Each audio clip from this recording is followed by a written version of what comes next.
नमस्ते मैडम। नमस्ते BLO ma'am, क्या हुआ? को थोड़ी व्यस्त नजर आ रहे हो?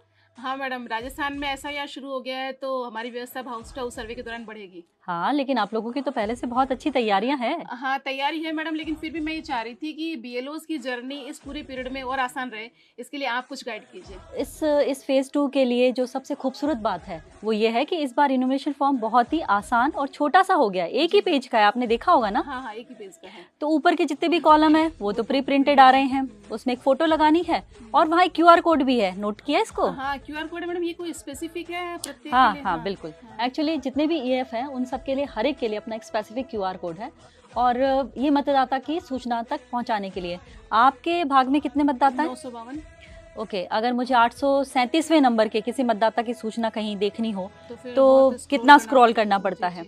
लेकिन इस बार इस फीचर की वजह से बीएलओ ऐप से अगर आप इसे स्कैन करते हैं तो आप सीधे उस मतदाता की सूचना तक पहुंच जाएंगे। और ऊपर का जो इसका पार्ट है इन्यूमरेशन फॉर्म का, वो तो सिंपल है, निर्वाचक को हाँ, निर्वाचक को अपनी डेट ऑफ बर्थ भरनी है, माता पिता एपिक नंबर अगर अवेलेबल हो तो वो सारी चीजें भरनी है। तो यहाँ तक तो कोई बात है ही नहीं। हाँ बिल्कुल मैडम, ये तो आसान है। फिर इसमें इन्यूमरेशन फॉर्म में नीचे का पार्ट है, उसमें 2 कॉलम है और मैपिंग से संबंधित है, तो थोड़ा सा इसको हम लोग कैसे और अच्छा मतलब कर सकते हैं, शो करना है। बीएलओ जो है वो हमारे फुट सोल्जर्स हैं और आप लोगों की वजह से ही निर्वाचन विभाग अब तक 70% से ज्यादा मतदाताओं की मैपिंग कर चुका है और अब हाउस टू हाउस के दौरान हम ये आशा रखते हैं कि ये बढ़ जाएगी।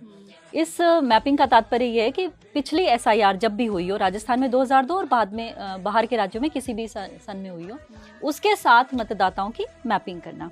तो जो बायां भाग है उस बाएं भाग के अंदर उन मतदाताओं की सूचना भरी जाएगी जिनका नाम पिछली एसआईआर की सूची में था और जो दायां भाग है उसके अंदर उन मतदाताओं की सूचना आएगी जिनका स्वयं का नाम उस मतदाता सूची में शामिल नहीं था, लेकिन उनके किसी न किसी रिश्तेदार का, जैसे नाना नानी, दादा दादी या अभिभावक, किसी का भी नाम होगा तो उसका विवरण जो है वो इस दाएं भाग के अंदर आएगा। ठीक है। और इसमें कोई डॉक्यूमेंट? अरे नहीं भाई यहाँ ये स्पष्ट कर देना चाहूंगी कि 4 नवंबर से 4 दिसंबर के बीच का जो टाइम पीरियड रहेगा उस दौरान किसी भी मतदाता से, किसी भी बीएलओ को किसी भी प्रकार का कोई डॉक्यूमेंट लेने की आवश्यकता नहीं है। ये बहुत अच्छी बात है मैडम हमारे लिए कि मतलब हमें डॉक्यूमेंट लेने भी नहीं है और मतदाता को डॉक्यूमेंट देने भी नहीं है। बिल्कुल, लेकिन एक छोटी सी बात मैं यहाँ कहना चाहूंगी कि बीएलओ के लिए एक एडवाइजरी जारी है, आप उसे जरूर देखें।